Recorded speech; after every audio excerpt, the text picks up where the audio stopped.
FM. In 3 weeks, we are going to get lekker practical here on Buy Local Lowvelds because the Popia Act has been on everyone's radar.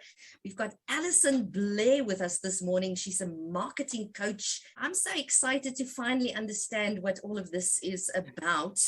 Maybe just to start off, give us a bit of history, a bit of background. Where does the Popia Act come from? So the Popia Act stands for the Protection of Personal Information, and it came into effect on the 1st of July, but it's been years and years in draft format.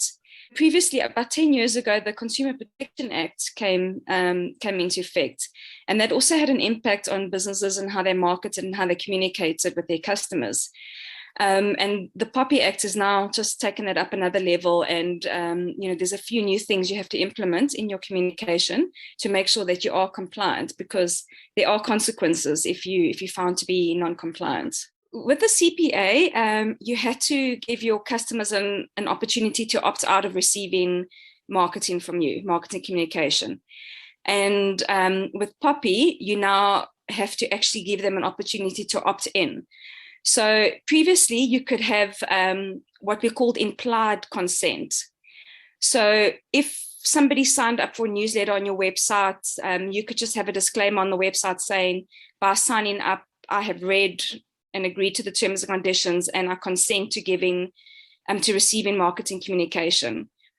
That's now not enough anymore. With Popia, you actually have to have checkboxes there, and customers have to actively tick that box to say, yes, I give my consent to receive marketing communication from you. And your disclaimers have to be very specific. You have to tell them what you're going to use the information for, why you are collecting it, and ask them for active consent. So the difference was you still have to give them the option to opt out, but now you have to make sure that they opt in, and it's an active opt-in, not an implied opt-in. The first question a lot of business owners have is, so what about my existing database? I've been sending my marketing stuff to them.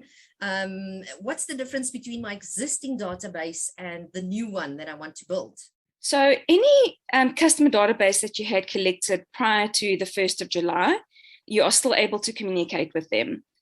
There are a few exceptions to that, as long as you collected that information while you were doing business with that individual. So if you sold them a product or service, and so you've collected their information, then you can still communicate with them. And provided that you're only marketing similar products and services to what they purchased from you previously, and you still give them the opportunity to opt out of the marketing communication. So on those three basis, you are still able to communicate with existing customers who you collected the information prior to the 1st of July. Connecting and communicating with new customers, they now, after the 1st of July, they have to actively give their consent to be on your database and to receive marketing communication from you. So is there still time for businesses to become compliant?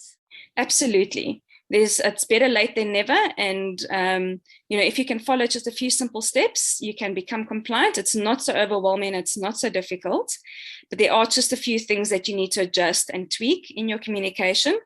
There are people out there that can help you do that. Maybe we must just say what our focus area with regards to the Popia Act will be in our next 3 sessions. So I think the first thing is why businesses, they need to become compliant. I think they need to understand that there are consequences if they are found to be non-compliant, and especially when it comes to your marketing communication, because the point of and the objective of marketing is that you are drawing attention to your business. That's why you did it in the first place. So if you are sending something out to customers and they don't feel that they've actively given consent to receive that communication, you could be reported as a business, which then has some penalties involved with that. So it's really important that you do become compliant. And as I said, it's not a difficult thing, but there's just a couple of things that you need to understand, and it is your responsibility as a business to do that for yourself. This argument of I didn't know will not hold. You need to take responsibility for it. You need to understand how to collect, process, and use personal information. Any business, we need to do marketing. And now there is an act that tells us how we should do our marketing, and we need to understand it very well. What type of consequences are we talking about here besides having a bad reputation? So the bad reputation, I mean, can have, indirect financial loss for your business, but there are two quite big legal penalties for non-compliance. And the first one is a fine between 1 million and 10 million rand, or imprisonment of up to 10 years, which it sounds very, very harsh. But yeah, rather be safe than sorry, I'd say. And then the second one is that you could have to pay compensation to the customers for the damages that they suffered due to your non-compliance. That is very harsh.